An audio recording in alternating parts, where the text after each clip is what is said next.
Hello, my name's Kathy Bissell. Welcome to the Golf Show 2.0. We actually have a star with us this week, Brian Baumgartner, who was on The Office for years as Kevin, the accountant. And he plays golf. He plays in the American Century Tournament, and I guess this will be your 18th year. Is that right? That's right, Kathy. My 18th year. All that means is I'm getting older.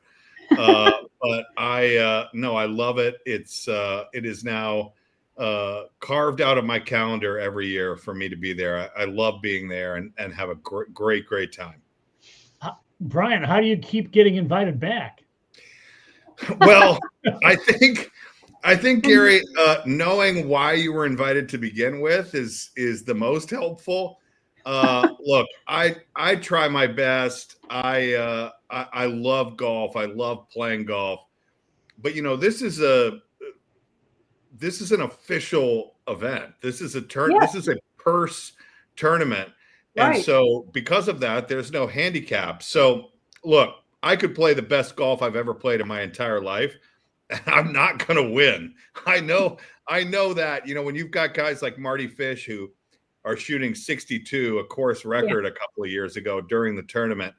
I'm well aware, but I always have a great time. Love being with the fans. American Century does a fantastic job, not just for us, but for the fans as well, to make it a complete experience. And yeah, it's my favorite week of the year. And it's Lake Tahoe in the summertime, which isn't all bad. Every place else is warm, but Lake Tahoe is not horrible at that time of year. Oh, it's gorgeous, always gorgeous. You've got the lake, fantastic weather, typically, and yeah, and I mean, for me to be able to play golf with some of these sports stars, not to mention other entertainers, but sports stars who I've been a fan of for so many years. I consider myself so lucky to be out there playing with and competing against them. And look, if I can take down a few Hall of Famers in different sports, then that's a win for me for sure. We Well, talked to I Bissell about noticed you finished as high as 30th, Brian. So that's pretty good in the field of professional athletes who were That is right. playing. Thank you for bringing up my best year. Yes. That is right. I mean, look, there's always a lot going on up there, and that's part of it. They create an incredible fan experience for people up there. And again, I know why I'm there to hopefully have some fun and entertainment. interact with people and play. I mean, look, I want to play great golf. I try to play great golf. Some years I play better than others, but look, well, this is a new year, and who knows, maybe I can get up there in the top third again. Is there anybody in the field that you just want to beat every year? We talked to a couple of athletes last year, and they said, "I don't care what everybody else does, as long as I beat so and so, I'm happy." There are a few people from my discipline that I want to beat. I want to beat Ray Romano. I want Okay. to beat um, I want to beat Larry the Cable Guy. Oh, wow. He's always a lot of fun, and I'm usually Rob Riggle is another one for me that I'd like to take down. And for years, it was Charles Barkley. He Right. played very well last year, and I think I've heard the rumor that he's playing even better now. So I don't know. He might be tough, but maybe we'll get paired together, and I'll take him down again.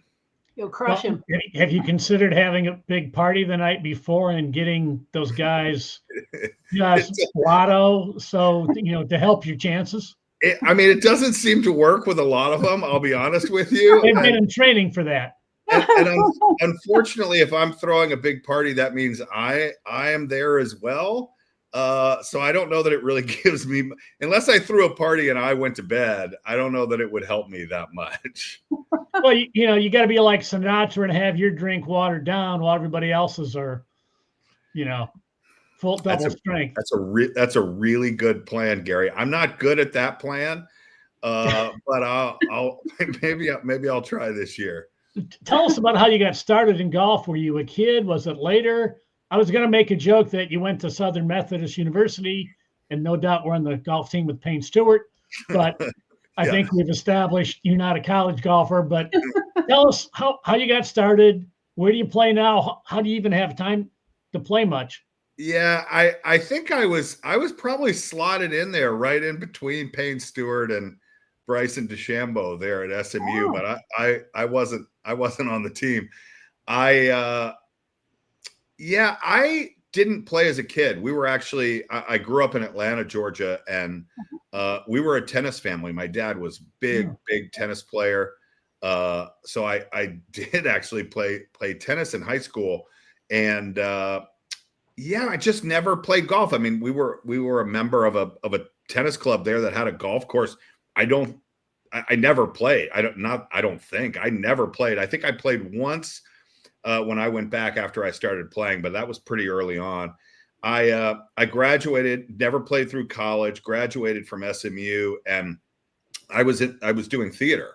So I was spending all of my days and nights in really dark rooms inside. And I just needed, I did participate in sports growing up, and I just needed an outlet to get outside, and someone introduced me to golf. And this was very, very shortly after I graduated from college and I started playing. And man, I got the bug and started playing quite a bit. And then to bring back your point, Gary, when I moved to Los Angeles and the office started, what I tell people was I do enjoy cocktails and I do enjoy charity, but the charity cocktail party circuit thing was just that wasn't really my thing. That sort of, banal banter, for 5 seconds with people. And I found that there were these celebrity or charitable golf tournaments that they would invite celebrities to play with. And for me, the opportunity, one, to play golf as an excuse, if you will, to play golf, but actually have a real connection with the 4 or 5 people that I happened to get paired with, enabled me to, one, do something positive for the charitable organization that we were there for, and 2, to actually make a real connection with the few people that I was there with who also supported the charity. And so I really, at that point, I really started playing a lot of golf. And then thankfully I had a producer who, we were on NBC, and really the American Century Championship kind of took it to another level. I mean, I got invited there when I wasn't nearly well enough to be there. I mean, anyone could be there, of course, but I really struggled for a few years, but it just really made me want to get better. How unnerving was that to put your golf game on display with gallery people who are, in the kill zone, so to speak?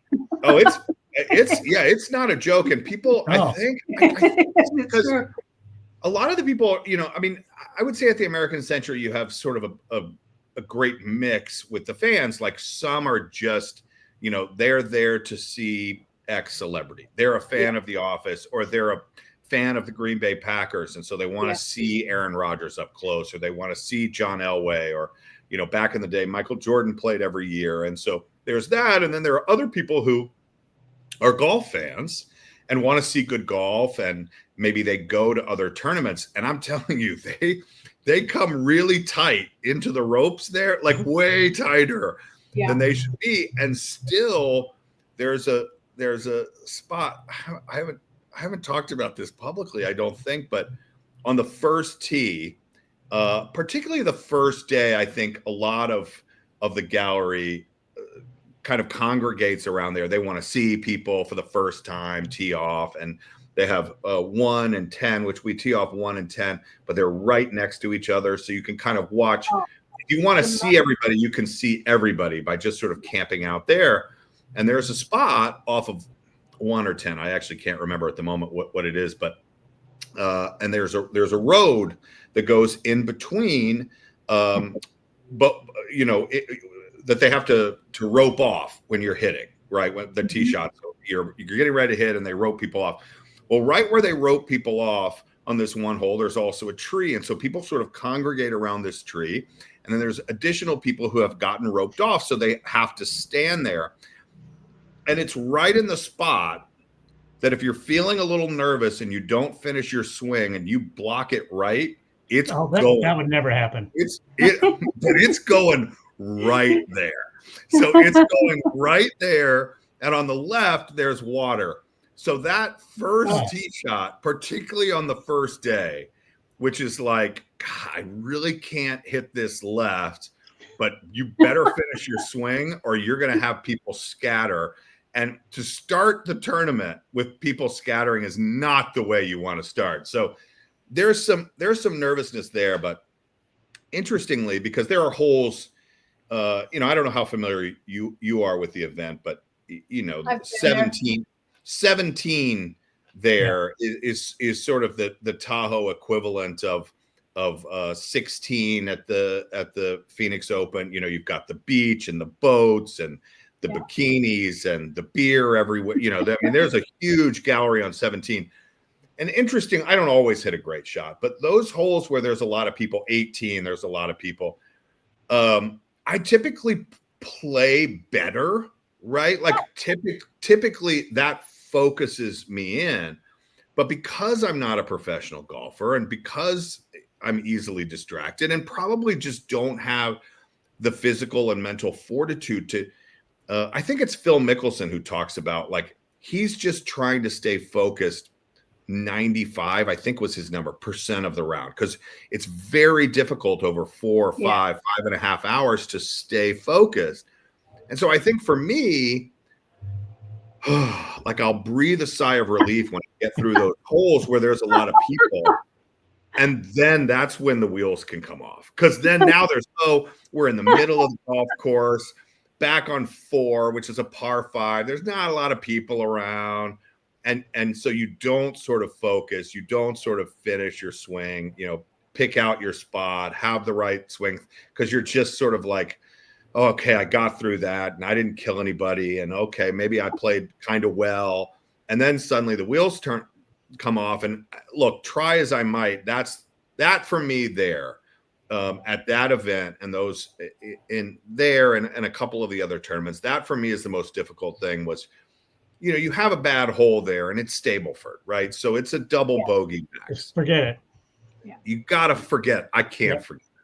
I can't forget it. I go into a dark spiral of shame and self-loathing.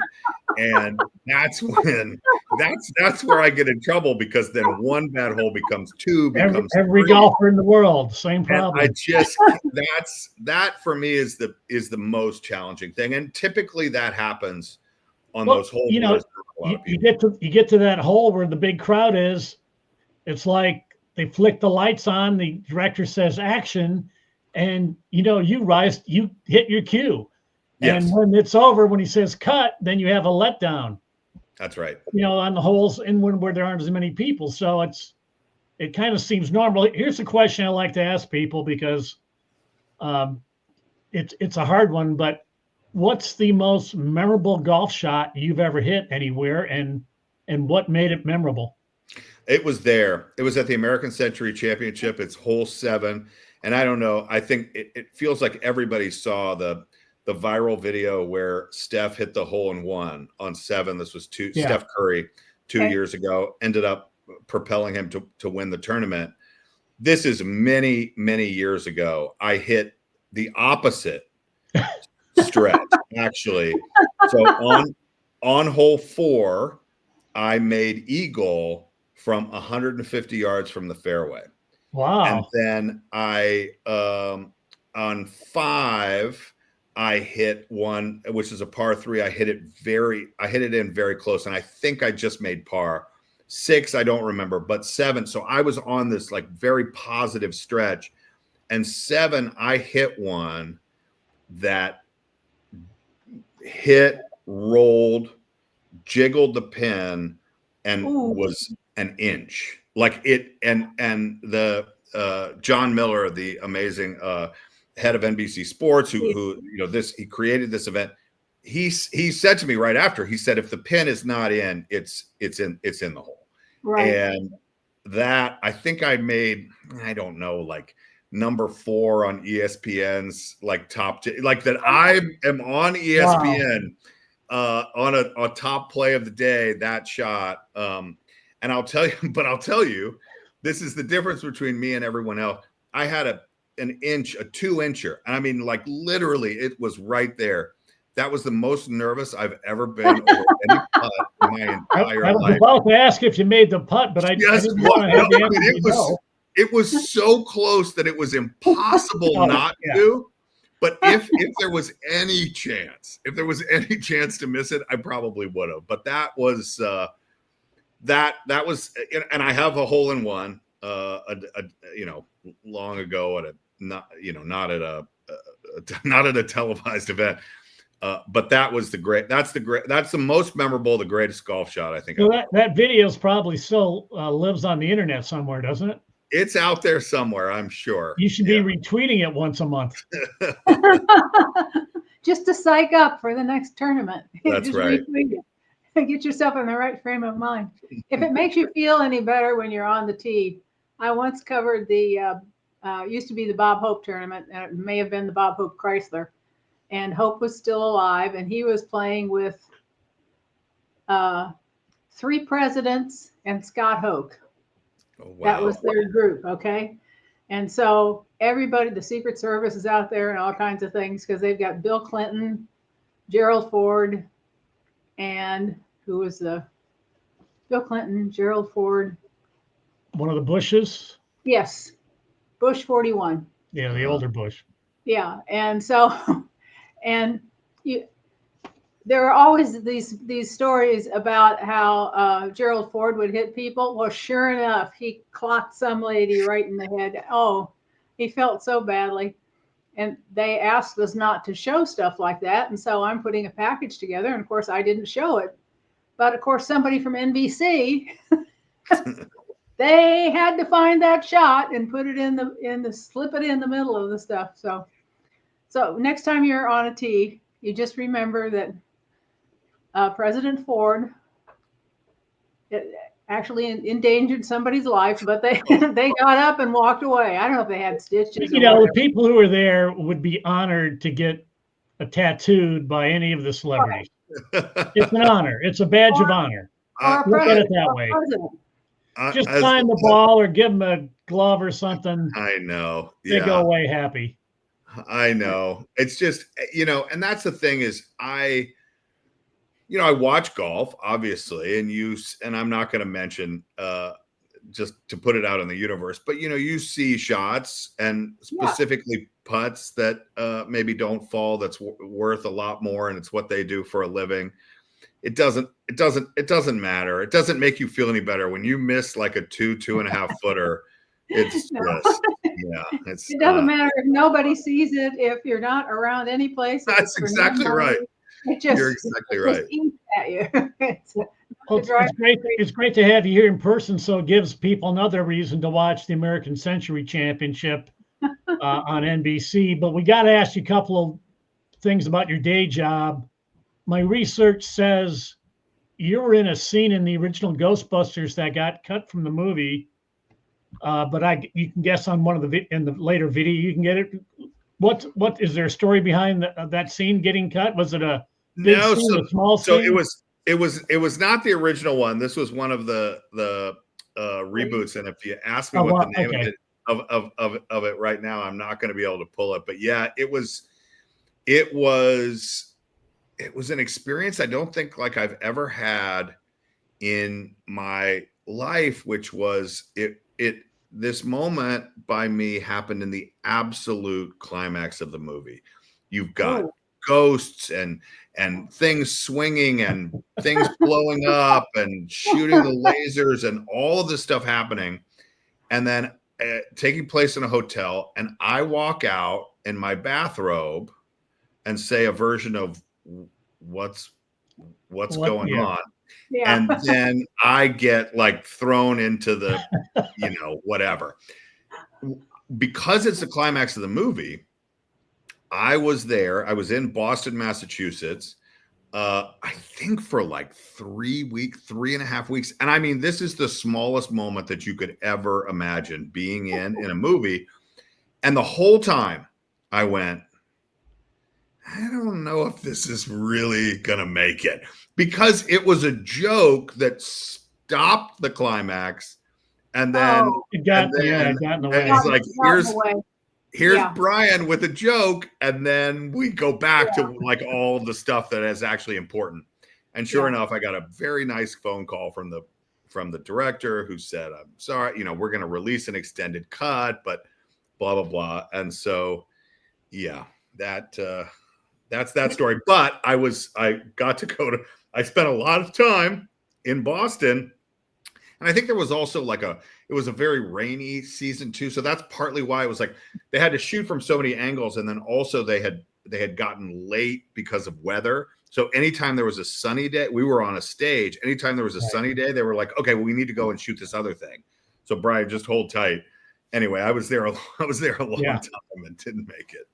We should remind people or tell them, I mean, you're in TV shows, movies, you've done everything. You've got 2 daytime Emmys, 2 SAG Awards. A great achievement, I think, should go recognized is you won on Celebrity Family Feud, and you were the team captain, and you were also on Celebrity Jeopardy. I want to know if you've also been on Celebrity Price is Right. That's kind of the triple crown, or Celebrity Wheel of Fortune. No, so that's interesting.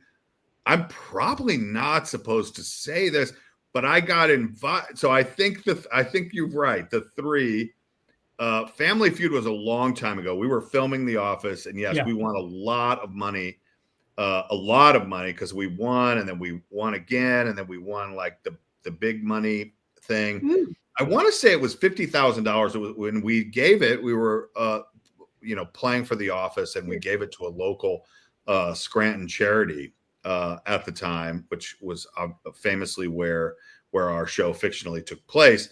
So we gave it to a local charity there. That was a lot of fun. And then I was invited on Jeopardy, and then I got invited on Family Feud. You apparently have on Wheel of Fortune. Maybe, who knows? Maybe I'll be on sometime. But those 2 shows, there's a time that you have to give in between. You can't like be on one and then the other.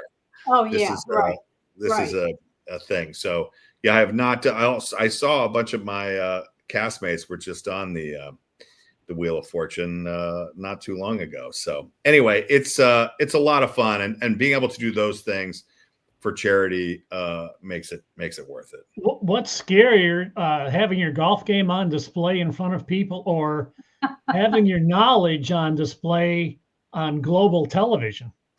Jeopardy was tough, but I'm going to tell you, Gary, here, it's about the button. It's all about the button on Jeopardy. I know that. It is about the button. So and you basically have to click the button before you, assuming you're going to know the answer. Is that kind of how it works? No, it's the opposite. That you can't hit the button until the question has been fully read. And if you do, you get locked out for and it's short. No Jeopardy person come after me, but it's like a half a second.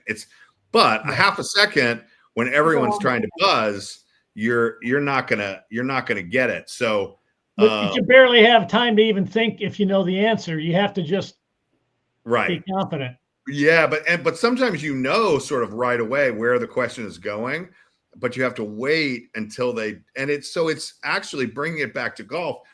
It's a little bit like golf, right? And I watched the show since, where you'll see someone get on a roll, and they get 4, 5, 6 questions in a row.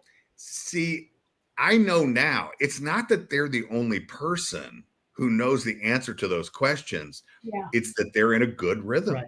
They've got a good takeaway. They've got a good follow through. Their timing is just right. then I think when the opposite happens and you don't have much time and the questions keep coming and you can't say, give me a second, you just sort of get off. That's not an excuse. I didn't win, but I had a lot of fun, and I will say this: it is a lot about the button. I would like to see a show like Jeopardy where if all three players know the answer, they all get credit for it. And I don't, probably isn't a way to do that, or somebody would have, but yeah, Gary, I'm with you. Let's just say I'm with you. Whatever you say, I'm with you. So what do you have in the works right now in the real world? I have a golf project that unfortunately I can't tell you much about at the moment, but something is going to be launching in September that I'm incredibly excited about. I had a great time this last season doing some episodes of Suits LA, that being able to shoot back in LA for the first time in a long time. I feel like I'm always on the road. That was really fun. They had a great crew and a great cast. I really enjoyed doing that with them, and had a book come out for Christmas time that I was on the road for quite a bit. So look, I've stayed busy, and that's my excuse when my golf game goes sideways. That's my excuse. But I'm hopefully this is kind of the golf season now. I know that we're here to talk about the American Century Championships, which is awesome. I am going now in a couple of weeks. I call it my warm-up event because I get some help in this one. But another great event, the BMW Championships on the Corn Ferry Tour, where celebrity types are partnered with a Corn Ferry player. Yeah. And that's in North Carolina, isn't it? Raleigh or South Carolina, Greenville, Greenville, and Spartanburg, South Carolina.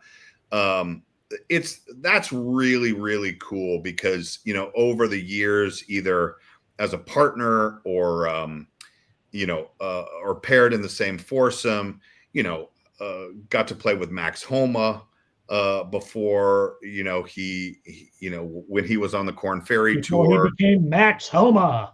Before he became capital M, capital H, Max Homa. A lot of great players who are now on the PGA Tour. So that event is really fun for me, and I say it's a warm up. It's a great event in and of itself, but that event I do have some help.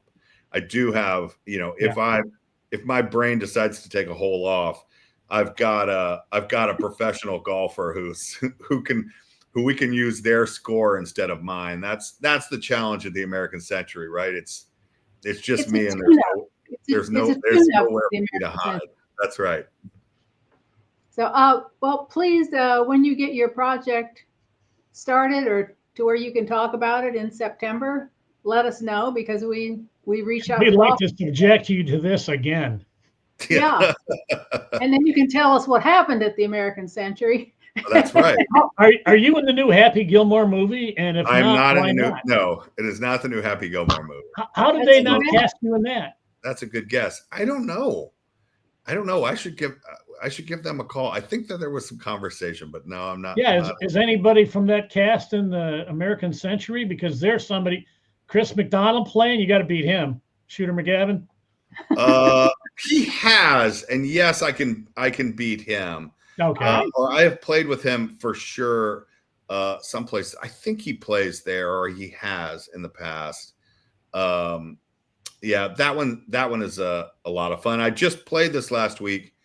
He told me an interesting story that he is playing in the American Century. He has not played in 20 years or just over 20 years. Rich Eisen is coming back, and it's gonna. Wow. So I think back with his ESPN days was the last time he played in the event. And last year, I had a great. That's the thing that's so special, is that I'm able to play with and make relationships with people that I admired in all different disciplines. I'm a big sports fan, so that's really special. But I got paired last year, I think on the second day on Saturday, with Bobby Flay, who I think again he's Wow. one that had played many years ago and hadn't played in maybe the amount of time that I've been there. Maybe he was there once very early on, but it was just such a pleasure and so much fun to play with him and talk about food and his career and stuff. And He probably sliced, I'm guessing. oh, there you go. Yeah, I know. That was pretty weak. I'm sorry. There it is. I couldn't let it go. He was a real chop. Yeah. Well, Brian Baumgartner, thanks for spending time on the Golf Show 2.0. He'll be playing in the American Century Championship on NBC. I should have put the dates. It's July 11th through the 13th. 15th. That's right. Thank you. And you are, an all-purpose media star in every medium.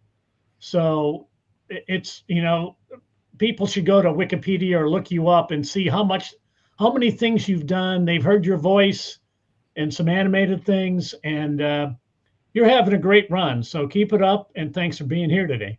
And Thanks come so back. much, Gary. I appreciate being here. Nice to meet you, Kathy. And yeah, anytime I can talk about golf and particularly talk about this great event that I've been lucky to be a part of for a long time. Mainly that near hole in one. Mainly that.